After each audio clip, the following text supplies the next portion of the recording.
Hello everyone and welcome back to POV Gaming here with Big J. Seeing as the last episode did quite well yesterday about how to mod your game on PC to get a third-person camera, I'm going to show you guys the 3 absolute needed mods if you're on PC that will just help your life while playing Cyberpunk. We're going to be covering the better mini-map, the instant disassembly and crafting, and the RSRAKA appearance updater. Let's get right into it, guys. Alright guys, so the very first mod we're going to get into is the one that I think should have been in the game to begin with, and that has to do with your mini-map. Now let's say you've been in the same situation I have, you know, you're rolling down the highway, you're following a marker, and then out of nowhere, boom, a turn just comes up because it's so zoomed in you can't even see where your turns are.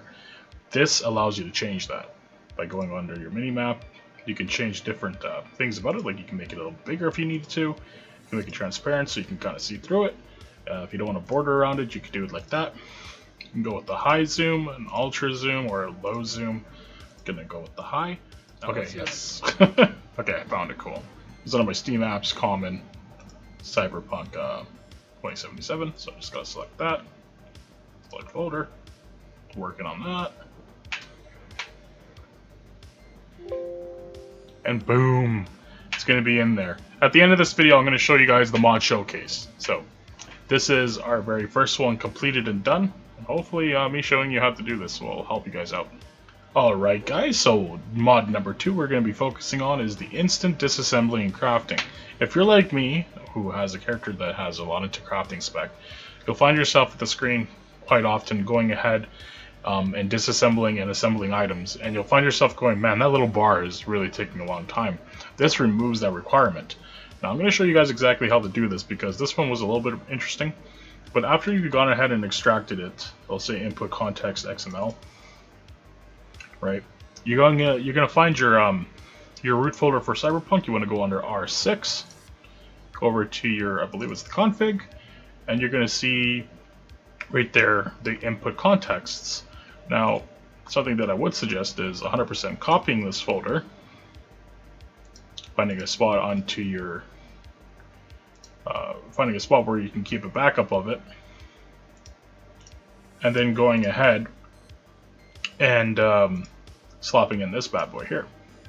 So just like that.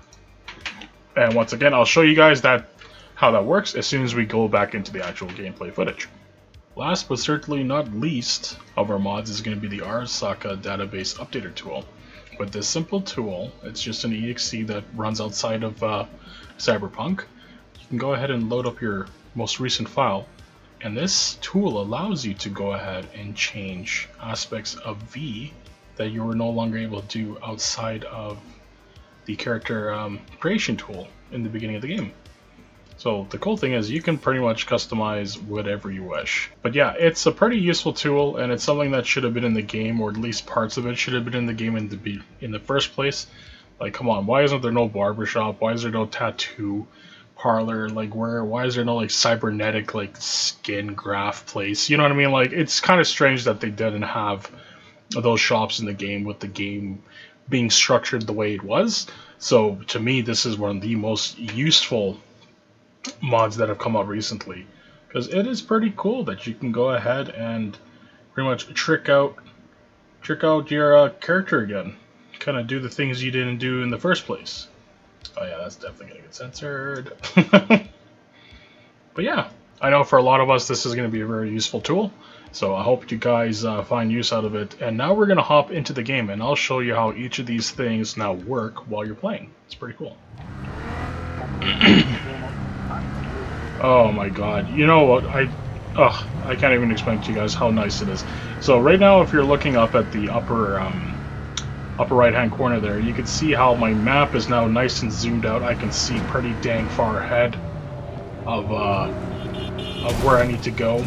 You're gonna get some glitching like that depending on your graphics card, like mine. I got a what is it, a 1660 Super, so sometimes I kind of get some glitches regardless if I'm using mods or not. But being able to see that far ahead is a really nice feature. Now, the thing I didn't go to check was whether or not my character actually did change her appearance. Let's go ahead and do that right now. You're wondering how we're going to do that? Well, I mentioned at the beginning of the video that yesterday we did a nice little mod where we can now do third person. And sure as hell. Very nice.